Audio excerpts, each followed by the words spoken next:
Bonjour à tous, alors aujourd'hui je vous retrouve pour vous faire un focus matière.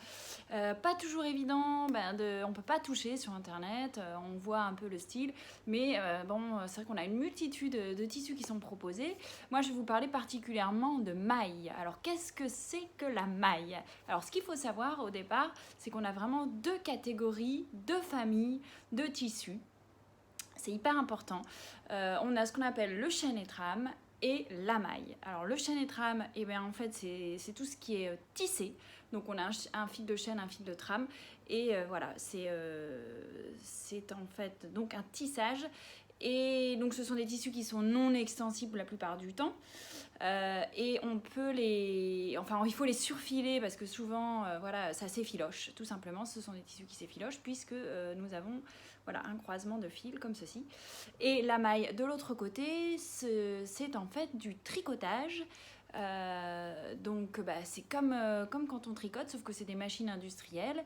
Et ça ne s'effiloche pas, c'est la famille des jerseys, des molletons, tous ces tissus qui du coup vont avoir de l'élasticité. Et c'est hyper important quand vous choisissez de faire un modèle de savoir pour quelle catégorie il est adapté. Car quand on patronne, ce qu'il faut savoir également, quand on fait un patronage, on imagine un poids, un tissu, et forcément l'aisance du modèle et la façon dont il va tomber va dépendre du tissu utilisé. Donc c'est pour ça que des fois il y a des loupés en couture parce qu'on va pas forcément suivre les indications, ou on s'est trompé, ou on connaît pas bien les tissus. C'est aussi mon travail de vous aider à choisir les bons tissus. Parce qu'on essaye de faire moi personnellement, des patrons, où c'est de la maille, où c'est du chêne et trame. Donc en général, je vous indique jersey molleton ou alors coton. C'est un terme générique, mais pour que vous compreniez, où je vous dis élastique, pas élastique. Parce que sinon, vous n'allez pas du tout avoir le même rendu. Et forcément, ça va pas tailler de la même façon. Donc quand j'entends des fois, c'est mal taillé, etc. Non, en fait, on peut pas tailler pour tous les tissus. Donc il faut vraiment essayer de choisir le tissu adapté au modèle, ou sinon d'adapter votre modèle au tissu également.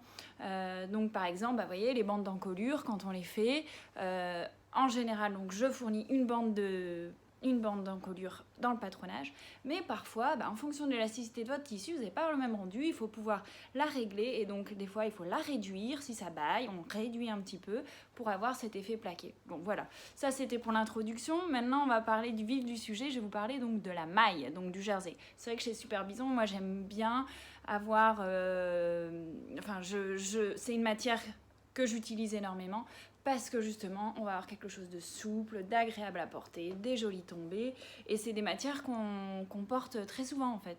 Donc vous voyez ce que je porte là, le camélia, c'est de la maille, mais en fait ça fait comme un petit tricot. C'est pas un jersey, mais c'est tricoté, donc on va avoir les mêmes propriétés qu'un jersey coton élastane par exemple. Alors rentrons dans le vif du sujet, je vais vous montrer la toute dernière nouveauté qui vous plaît beaucoup et qui me plaît énormément, puisqu'en fait, donc on est sur un jersey, mais c'est un jersey de viscose de bambou. Viscose de bambou, alors regardez cette élasticité, c'est quelque chose vraiment de très élastique, c'est une fibre naturelle qui a de super propriétés, très respirante et très très douce. Vous voyez, donc on retrouve l'effet tricoté bord franc, vous voyez, ça ne s'effiloche pas. Et ici, on a quelque chose, très élastique, assez fluide. Moi, j'ai réalisé le top nuage dedans. Alors, je vais vous montrer, je l'ai ici. Vous voyez le tombé. Donc, c'est vraiment très fluide et très léger.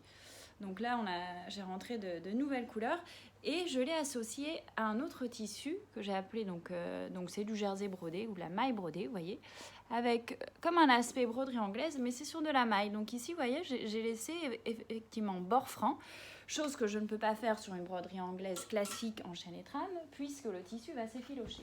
Alors je vous montre tout de suite cette maille pour que vous voyez à quoi ça ressemble en rouleau.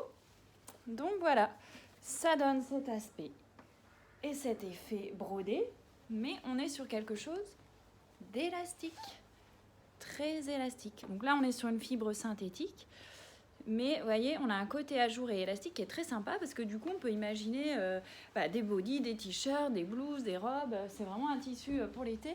Ou comme sur mon modèle, où je l'ai mixé avec la fibre de bambou pour faire justement les petits mancherons ou un dos ajouré. Sur camélia, vous pouvez imaginer aussi des empiècements. C'est tout à fait possible. D'ailleurs, petit aparté, ici, on est bien sur du chêne et trame.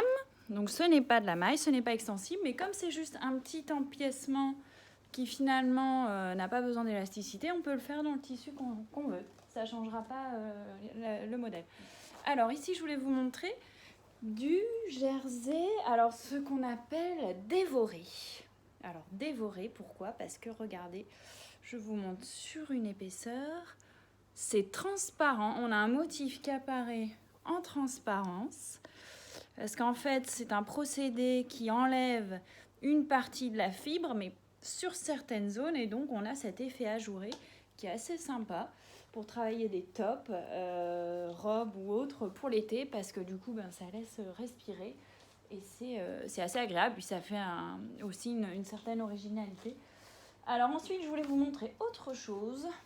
Un autre poids, donc là on est sur du modal, c'est également de la maille, donc ça je l'avais en roux et en bleu et là je viens de rentrer ce rose qui est absolument magnifique parce qu'il est un peu poudré et vous voyez c'est quelque chose, donc c'est plus lourd en poids, donc joli tombé, mais par contre voilà c'est fluide, ça reste fluide, donc c'est très agréable.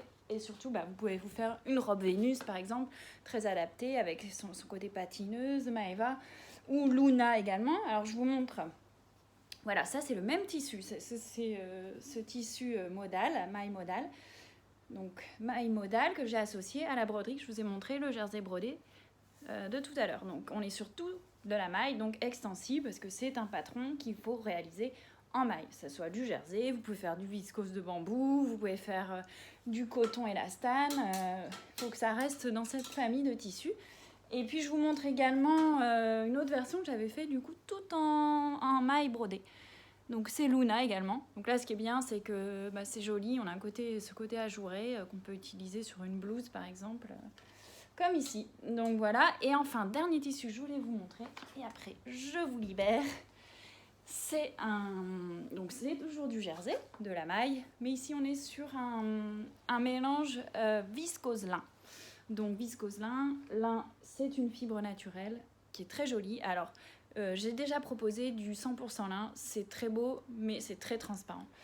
Et puis ça se froisse beaucoup. Ici on est sur du coup un tissu très souple, qui est aussi grâce au lin, parce qu'on a une majorité de lin, on a 55%. Donc on a une certaine transparence, mais pas trop. Donc pour les sous-vêtements, on est tranquille quoi. Pour les tops, pour faire les t-shirts. Donc là j'ai rentré une grande gamme. J'adore ce tissu pour l'été.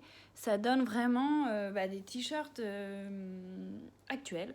Parce que le coton élastane c'est bien, mais c'est assez épais, pas très respirant. Là on peut imaginer toute une série de camélias, de petites robes nuages. Vous allez pouvoir vous éclater. Alors j'espère que ça vous aide. N'hésitez pas à me laisser un petit commentaire. Je vous dis à très bientôt.